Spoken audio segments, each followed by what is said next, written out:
சூப்பரான ஒரு முருங்கைக்கீரை துவையல் பார்த்துடலாமா? எப்போ கீரை கிடைச்சாலும் நிச்சயம் உங்கள் குட்டீஸ்க்கும் சரி நீங்களும் எடுத்துக்கோங்க.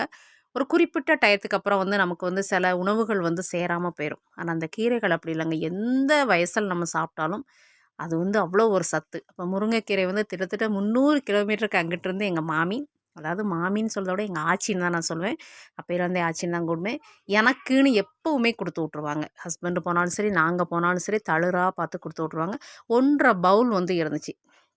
சின்ன வெங்காயம், பெரிய வெங்காயம், பூண்டு, இஞ்சி, வத்தல், தேங்காய், பச்சை மிளகாய், கடலைப்பருப்பு, உளுந்தப்பருப்பு 1 ஸ்பூன், உப்பு தேவையான அளவு, கொஞ்சம் எண்ணெய், ரைஸ் பிராண்ட் ஆயில் வந்து நான் எடுத்திருக்கேன்.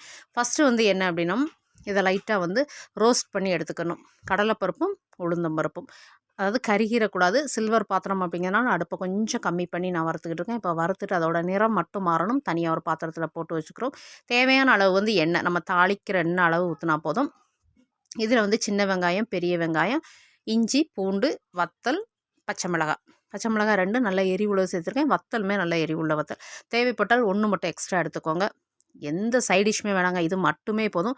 பொதுவாகவே உங்கள் வீட்டில் யாராவது கன்சீவாக இருந்தால் அதை செஞ்சு கொடுங்க. குட்டீஸ்களுக்கு மறக்காமல் பண்ணிக்கணும். புளி வந்து ஒரு சின்ன லெமன் சைஸு. கொஞ்சம் நல்ல புளிப்புள்ள புளி தான் எடுத்துக்க. அப்போ இது கொஞ்சம் நிறம் மாறவும் கழுகி வச்ச முருங்கைக்கீரையை நம்ம எடுத்துக்கிறோம். எல்லா சத்தும் நிறைஞ்ச முருங்கைக்கீரை தாங்க. அதாவது முதல்ல வந்து கிடைக்காது. இப்போ மூணாறுலேயே நமக்கு இந்த கீரை வந்து கிடைக்கி. வீக்லி ஒன்ஸ் வந்து மூணாறுக்கே வருது.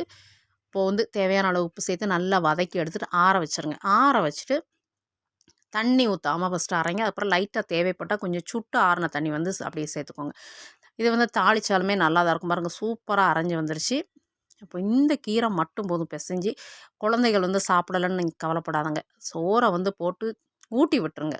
இத்தினி நெய் சேர்த்துக்கலாம், அப்படின்னா தேங்காய் எண்ணெய் சேர்த்துக்கலாம். டேஸ்ட்டு வைஸாக சூப்பராக இருக்கும். மறக்காமல் செஞ்சு கொடுங்க. கன்சீவாக இருக்கவங்களுக்கு வாரத்தில் 1 முறை இல்லை 2, 3 முறை கூட நீங்கள் செஞ்சு கொடுக்கலாம். எங்களோட வீடியோஸ் பிடிச்சிருந்தால் மறக்காமல் சப்ஸ்கிரைப் பண்ணிக்கோங்க. தேங்க்யூ ஃபார் வாட்சிங்.